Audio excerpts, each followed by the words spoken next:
एक बच्चे को आम का पेड़ बहुत पसंद था।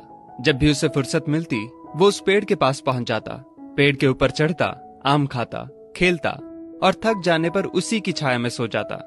बच्चे और आम के पेड़ के बीच एक अनोखा रिश्ता बन गया। बच्चा जैसे जैसे बड़ा होता गया वैसे वैसे उसने पेड़ के पास आना कम कर दिया। कुछ समय बाद तो आना बिल्कुल ही बंद हो गया।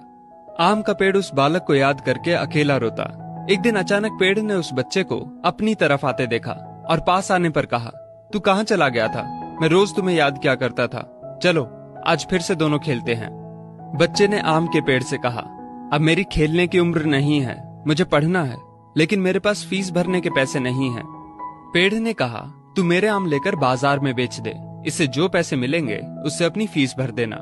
बच्चे ने आम के पेड़ से सारे आम तोड़ लिए और उन सब आमों को लेकर वहां से चला गया। उसके बाद वो फिर कभी दिखाई नहीं दिया। आम का पेड़ हर पल उसकी राह देखता रहता।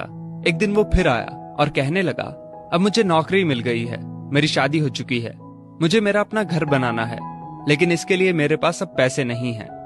आम के पेड़ ने कहा, तू मेरी सभी डालियों को काट कर ले जा, उससे अपना घर बना ले। उस जवान लड़के ने पेड़ की सभी डालियां काट ली और लेकर चला गया। आम के पेड़ के पास अब कुछ नहीं था, वो बिल्कुल बंजर हो गया था, कोई उसे देखता भी नहीं था। पेड़ ने भी अब उम्मीद छोड़ दी थी कि वो लड़का उसके पास फिर आएगा। फिर एक दिन अचानक वहां एक बूढ़ा आदमी आया। उसने आम के पेड़ से कहा, शायद आपने मुझे पहचाना नहीं, मैं वही बालक हूँ जो बार बार आपके पास आता था और आप हमेशा अपने टुकड़े काट कर मेरी मदद करते थे। आम के पेड़ ने दुख के साथ कहा, पर बेटा मेरे पास अब ऐसा कुछ भी नहीं जो मैं तुम्हें दे सकूं। वृद्ध ने आंखों में आंसू लिए कहा, आज मैं आपसे कुछ लेने नहीं आया हूं, बल्कि मुझे आपके साथ जी भर के खेलना है, आपकी गोद में सिर रखकर सो जाना है। इतना कहकर वो आम के पेड़ से लिपट गया और आम के पेड़ की सूखी हुई डाली फिर से अंकुरित हो उठी। दोस्तों, वो आम का पेड़ और कोई नहीं बल्कि हमारे माता पिता हैं। हम जब छोटे थे तो हमें उनके साथ खेलना अच्छा लगता था, लेकिन जैसे जैसे हम बड़े होते चले गए उनसे दूर होते गए। पास भी तब आए जब कोई जरूरत पड़ी या कोई समस्या आन खड़ी हुई।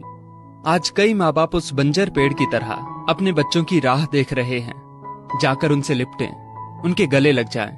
फिर देखना वृद्ध अवस्था में उनका जीवन फिर से अंकुरित हो उठेगा। किसी कवि ने क्या खूब कहा है, बड़े बुजुर्गों की उंगलियों में कोई ताकत तो ना थी, मगर जब मेरा सिर झुका तो सिर पर रखे कांपते हाथों ने जमाने भर की दौलत दे दी। दोस्तों, इस वीडियो